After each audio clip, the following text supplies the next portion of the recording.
Hi, I'm Melissa Fedora with Southland TV. We're here today at the Cancer Support Center's annual Walk of Hope.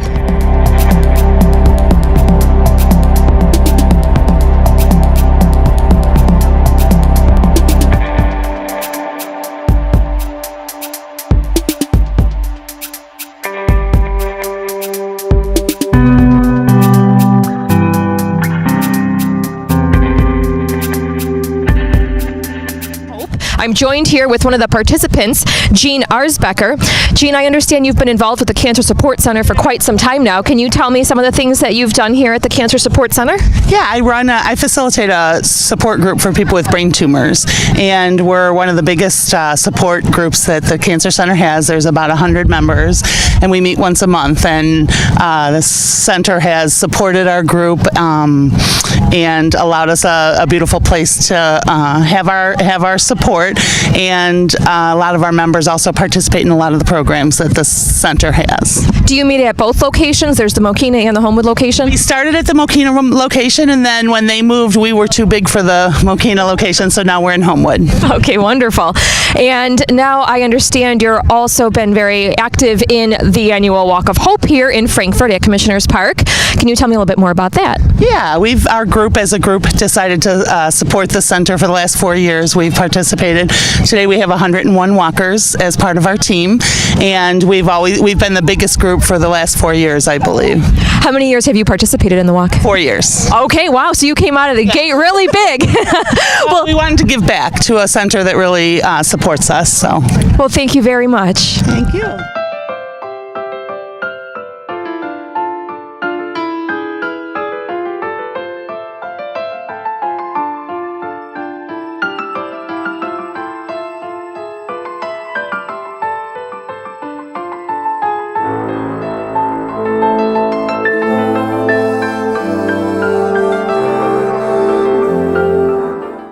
I'm here with chairperson Kathy Kalehammer. Hi, Kathy. Hi, good morning, Melissa. How are you doing? I'm good. We're excited to be here today. The beautiful morning. The sun is shining. Right. Can you tell me how many years you've been doing the Walk of Hope now? We've been doing the Walk of Hope in Mokena. This is our 8th year for the Walk of Hope in Mokena.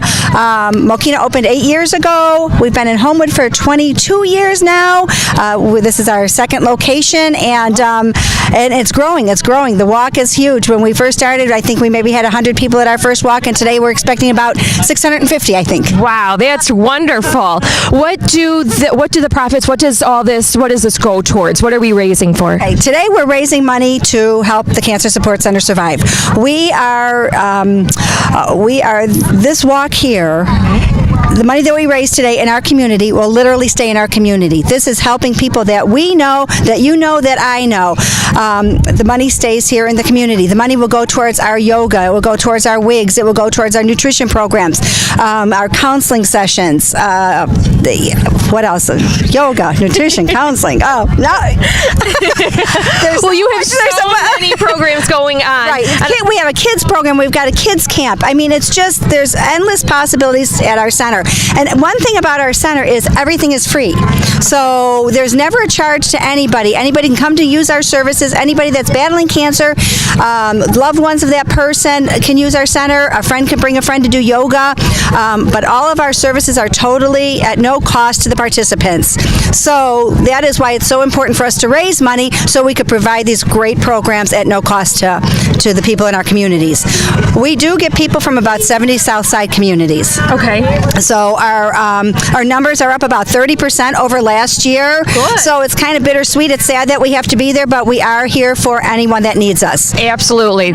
So how does this work? People can put teams together, walk together. Is that how they raise the funds? They do. A lot of people, we have one team here. They have like 100 people on their team. They have raised $15,000 for us. This is, I think, their 4th year walking with us. You can walk as an individual. We have a school walking, 2 schools walking today. So we've got the football players from Lincoln Way East helping. We've got tons of volunteers from the community helping us too. It's just a big community event that everyone is pitching in and helping us make it a success. Well, it seems like a really fun event. Lots of vendors here, lots of families too. A great family event. Right. Thank you so much, Kathy. Okay, thank you, Melissa.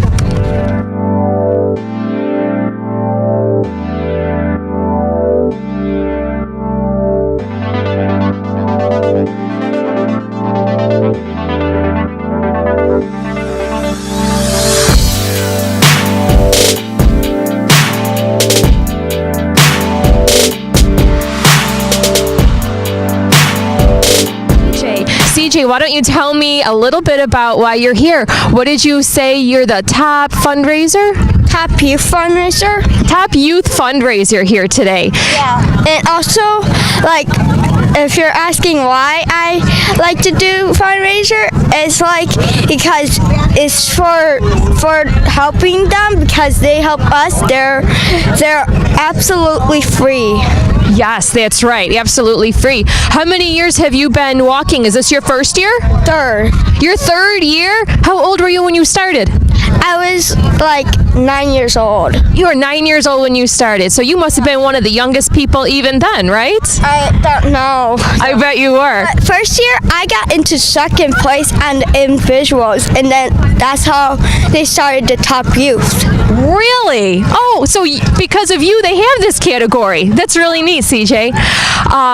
What is one of your favorite things about participating in this event? I like the walking because I actually have my own Fitbit. You do? So you can tell me how many steps you walked at the end of this?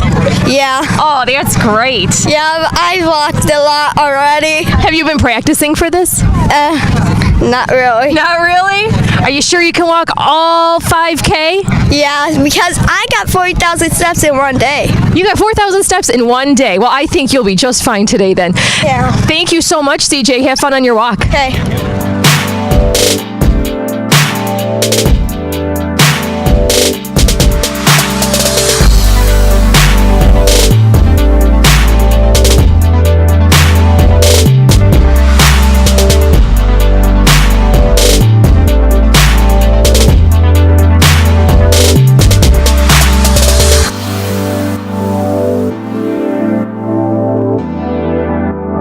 And I'm here with Sue Armato, the Cancer Support Center Executive Director.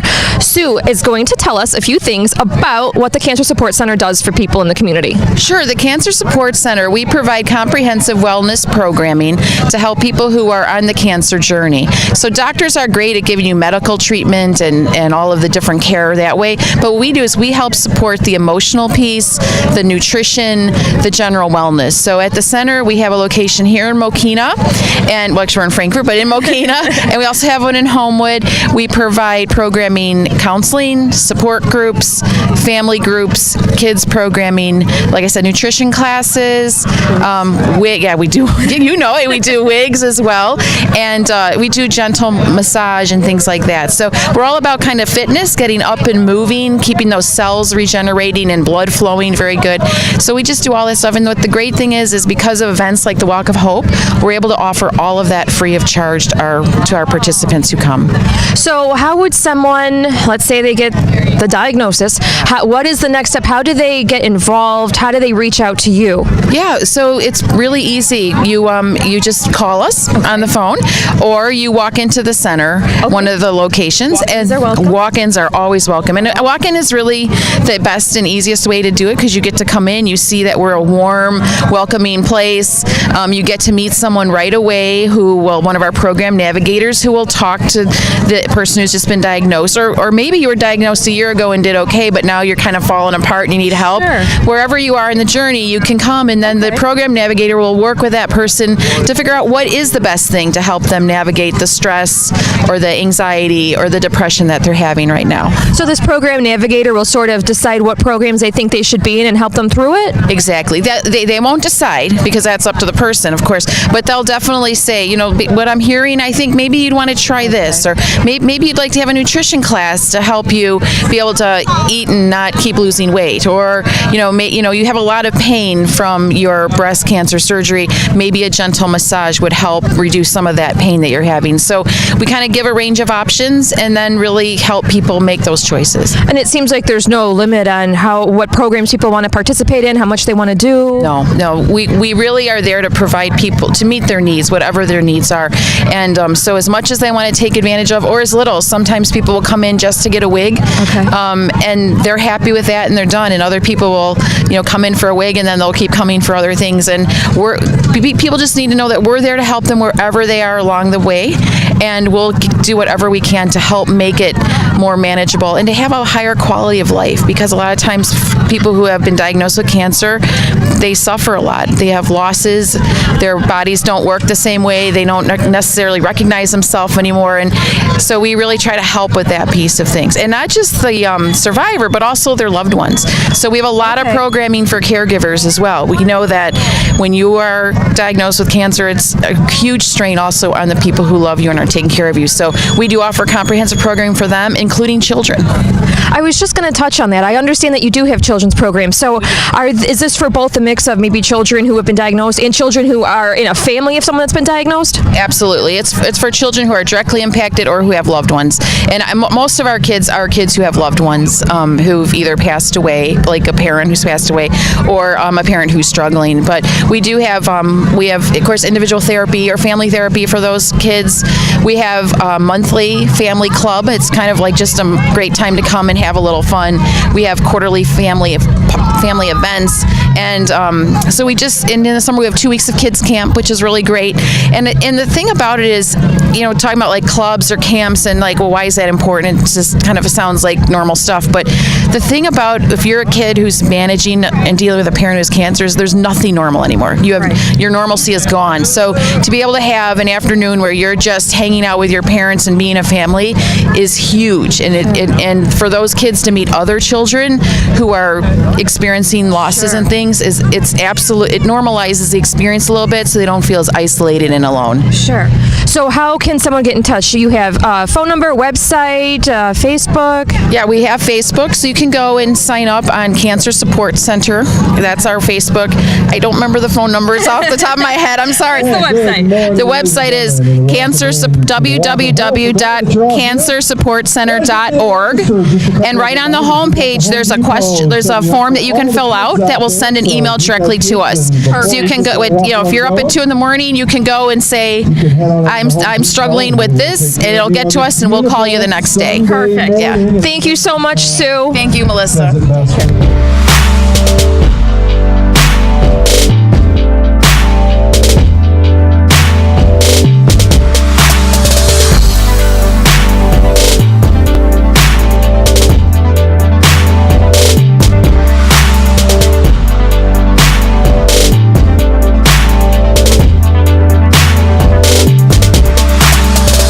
I'm joined here with Becca Peck.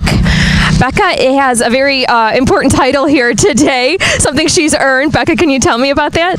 Today I get to be the top fundraiser for the second year in a row. This year I raised almost $4,700. Wow. Last year was about $4,400, so I beat my last year's title just a little bit. So. How are you doing that?